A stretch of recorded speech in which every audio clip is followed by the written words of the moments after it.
All right, y'all, and welcome back to another episode of Dad's Shop. Now, I skipped a little ahead of y'all. I hope you don't mind, but I took these out and put a layer of stain on them. Went with the Roanoke, like I said. I was happy with how it looked, and I had to do a quick sand to get that first layer of stain off. And the way it's looking, it soaked it up well enough. I probably wasn't going to need a second layer. So I went ahead and started on my stenciling because I was going to put some J's on there for old Jones. It's not my best work. This is more practice than anything with me with stenciling. I just made my own here, cut it out with an X-Acto blade out of some old cardboard and stuck it on there and traced them out and zip-a-doo-dah with my old Dremel tool. It's not my best work, but I am practicing to get better, so y'all bear with me and appreciate y'all sticking around. So I'm gonna shut up and let y'all enjoy now.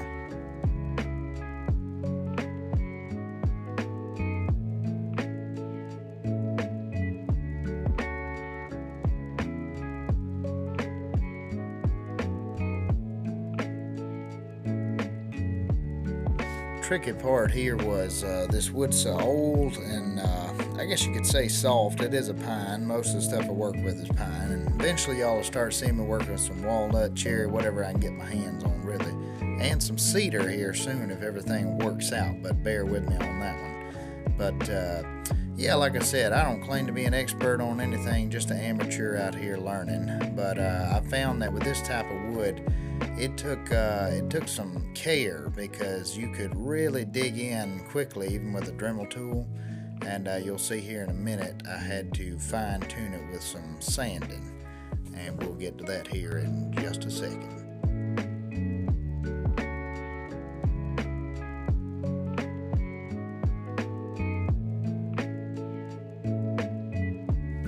So, like I said, I had to take my little sanding tool and swap it out from a blade on my Dremel. Made sure it was unplugged because, safety first and whatnot, or whenever it's convenient for me. No, y'all be careful out there for real. These tools will hurt you bad, and just know that every tool has instructions that come with it, and be that as it may, as dads we are, it's best to read them. Keeps you safe, wear your safety glasses, do all that safe stuff because, it's a smart thing to do. Anyhow, that's your safety lesson for the day. Back to what we're doing. My wife had recently painted the cabinets in the kitchen, and I really liked that dark green color she used, so I went ahead and applied it to these. Turned out really well. It's like a forest green. And then I used this other color, some accents here for the corners that you're going to see here soon. So back to the video now.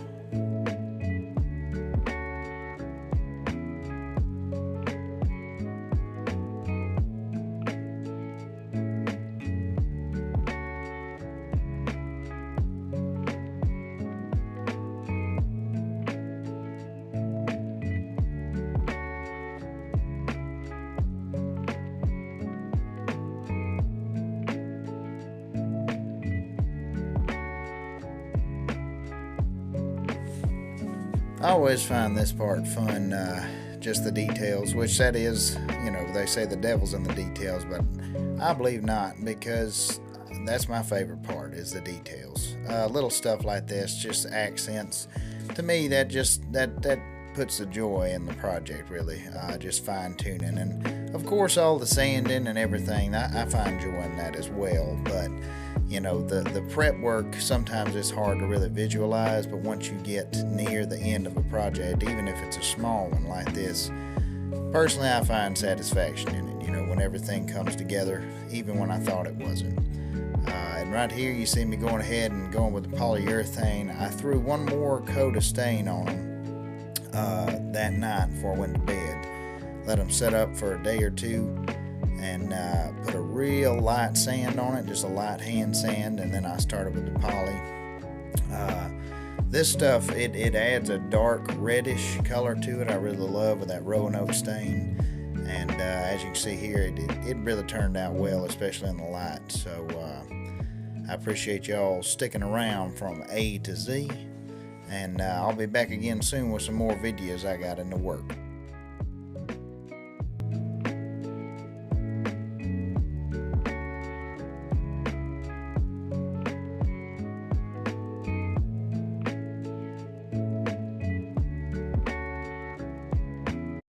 all right, y'all. That's about it for these.